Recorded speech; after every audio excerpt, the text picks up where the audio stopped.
የቋንቋችን ነገር ከኢሳይያስ ልሳኑ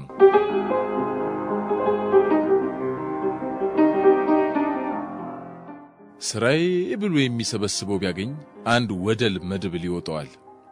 የኛ ፖለቲከኞች የሚፈጥሩት ሰሞንኛ ቃላትና ሐረጎች። ይህን የምለው ሁለቱን የተፈራረቁብንን የመደብና የጎሳ ስርዓቶችን እያሰብኩ ነው። ከቶ የኔ ቢጤው እንዳይገባው የሚሞክረው ስለምን እንደሆነ ሲያሳስበኛል። ይሄው ሳይገባም ብናጨበጭብ ግን ምን ይገኛል? ማንስ ሲሆን የሚጠቀም? አይገባኝም አልኳቸው። እንደውንስ ምንም አይገባኝም ይሄ ነገር። ወይም ማን ያውቃል ግን የገባቸው ቀን ያብዳሉ ተብሎ እኮ ተፈርቶም ይሆናል። ብዙ ቃላት ወይም አንዳንዴ ሐረግ ተፈጠረ የሚባለው የግስ ርባታው ከየት እንደመጣ የማይታወቅና ቅጽል የሚበዛው ነው። ስለ ቅጽል ታውቁ መሰለኝ። በደፈናው ምንድነው የሚባለው? እንደ ቅማል ከስም አስቀድማ ልጥፍ የምትል ወይም ቅጽል የስም ጠባይን ገላጭ ሲባል የሰማችሁትን ታስቡ ዘንድ ምክሬ ነው። ጠለቅ ረቀቅ አርጎ ለማወቅ የሊቀ ሊቃውንቱን ሰዋስው መጽሐፍትን መግለጥ ነው መፍትሄው። እና አሁን ለምሳሌ ሰፊው የሚለውን ቃል ውሰዱ። ሰፊ ቦርቃቃ ነው የማቀው። ለነገር ለቁስ የተሰጠ ቅጽል ሕዝብ ከሚለው ቃል በፊት አክለውብን አብረናቸው ሰፊው እያለን ራሳችንን ስንጠራ ይሄው ግማሽ ምዕተ ዓመት ላልፈን ነው። ክፉ ድል ብሎት ደግሞ እኛ ሀገር ደግሞ የሹመኛን ቃላት ብቻ ሳይሆን ንጥሻውን ቢቻል ደግሞ አስተያየቱን፣ አመለካከቱን፣ አቋቋሙን፣ እጅ አወዛወዙን፣ ይሄ ከንፈር አጠራረጉን፣ አረማመዱን ለመቅዳትና ለማስመሰል የሚሮጡ ካድሬዎች በሽበሽ ናቸው። ሰውየው ማለቴ ኮሎኔሉ አንድ ጊዜ ያንን እንደ ማርያም መቀነት የረዘመ ንግግራቸውን ሲያደርጉ እያነበቡ ነው። በቆሎ የሚለውን ቃል በቅሎ ብለው አነበቡት። ይቅርታ ማለት መቼም ሞት አይደልኛ ሀገር። ንግግራቸውን ሲቀጥሉ በቅሎ ማለትም በቆሎ ብለው አረፉ። እንግዲህ በቅሎና በቆሎን በምን አስማት አንድን የሚሆኑ እኮ አይታወቅም።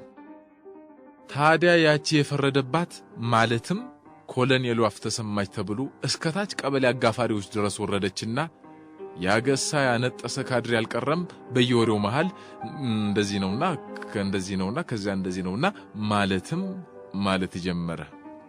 አይ ጉድ! መቼም ያልሰማነ የለ። በፖለቲካው ውይይት ውስጥ አካሄድ ምናምን እንዳስቀምጠው የሚባለውማ ተውትሱን ተነግሮ ያበቃም። ቆይ አንዴ እንድናገር ፍቀዱልኝ። ጉሮሮዬ ልጠራርግ።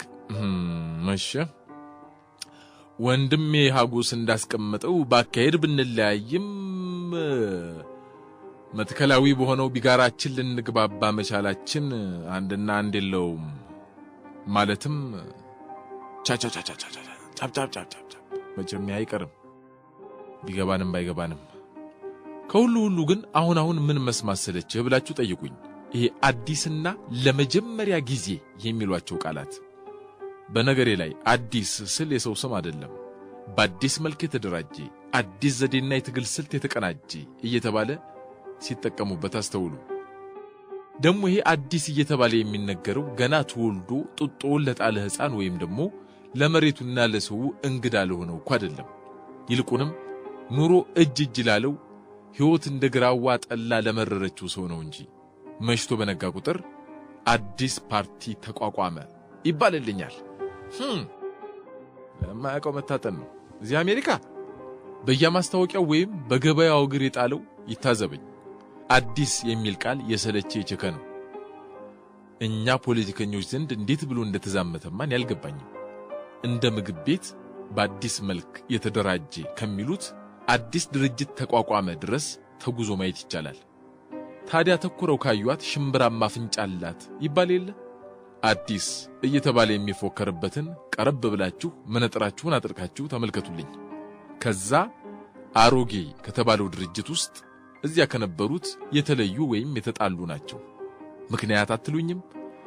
ሊቀ መንበር ሳይሆኑ በመቅረታቸው አሳየዋለሁ ብለው ፎክረው ይወጡና ሌላ ባርኔጣ ይደፋሉ። በቃ ያኔ ምን ሆነ? አዲስ ድርጅት ተቋቋመ።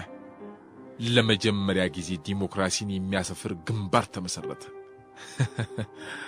ወጭጉድ ወገኖች፣ ይሄ ግንባር የሚባል ቃል እንደው አያናድዳችሁም? ቴስታኛው ሁሉ እንደው ግንባር ሲል ምን አለ እግር እጅ ምናምን ቢያስገቡበት።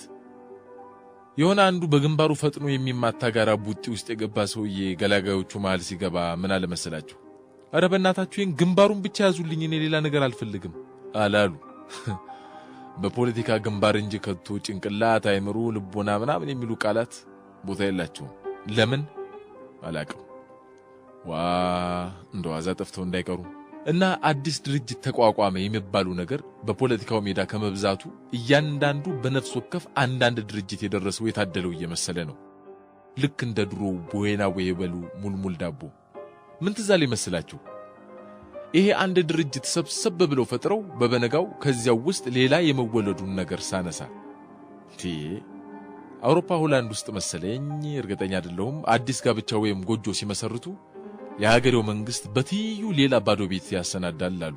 እንደው ለድንገቱ ዞሮ ዞሮ መቼም መፈታታቸው አይቀር በሚል ታዲያ ድንገት ሚስት ሰልችት ብሏት የወንዱን ሻንጣ ውጭ አስቀምጣ ከጠበቀችው ባልየው የሀገሩን ዜማ እየዘመረ ዳዳዳዳዳ ወደ ተዘጋጀለበት ጉዞውን ያቀናል።